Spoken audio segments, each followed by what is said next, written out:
Hello dear friend, इस video में हम क्वेश्चन डिस्कस करेंगे। Question number 119 UP TGT 2021। क्वेश्चन है, आपको एक इक्वेशन दी हुई है, angular momentum equal to alpha into beta minus gamma upon time into velocity, और आपको अल्फा बीटा गामा के पॉसिबल डायमेंशंस बताने हैं।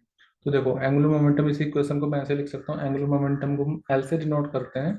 ये हो जाएगा अल्फा इंटू में बीटा माइनस गामा अपॉन में टाइम इंटू में वेलोसिटी। हमें निकालना है अल्फा बीटा गामा की वैल्यू। तो देखो, जो एंगुलर मोमेंटम होता है वो आपको पता है r into mass into velocity भी होता है। तो ये alpha beta minus gamma upon में टाइम इंटू में वेलोसिटी वी। तो देखो, दोनों तरफ से वेलोसिटी को हटा दो तो इससे हमारी इक्वेशन छोटी हो जाएगी और आसान हो जाएगा काम।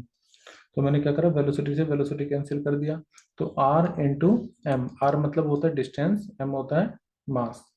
तो आर एम बराबर आ जाएगा अल्फा बीटा माइनस के गामा अपॉन में टाइम। अब आपको प्रिंसिपल ऑफ होमोजेनिटी पता होगा।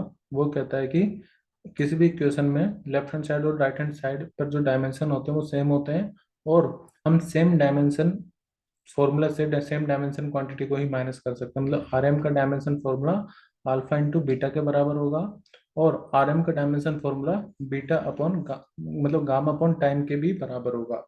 तो देखो, पहले मैं इन दोनों को इक्वेट कर रहा हूँ क्योंकि इसका गामा अपॉन टी और आर एम का डायमेंशन फॉर्मूला सेम होगा।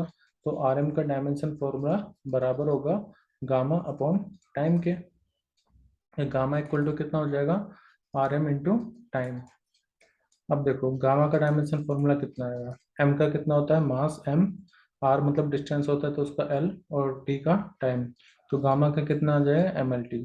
अब ऑप्शन देखो, एम एल टी मतलब गामा मतलब सबसे बाद वाला गामा होगा, इन सब ऑप्शन में से सबसे बाद वाला होगा गामा। तो ये भी नहीं होगा, एम एल टी ये हो सकता है, ये हो सकता है, और ये भी नहीं होगा क्योंकि यहाँ पे सिर्फ टी दे रखा है। तो इसका मतलब ऑप्शन ए और ऑप्शन डी को तो हटा ही दो। ठीक है। अब देखो, यहाँ पर अल्फा इंटू बीटा किसके बराबर होगा, आर इंटू एम के। अब अल्फा बीटा, आर मतलब लेंथ, एम मतलब मास, तो एम एल, यानी कि अल्फा इंटू बीटा करोगे तो डायमेंशन फॉर्मूला कितना आएगा एम एल।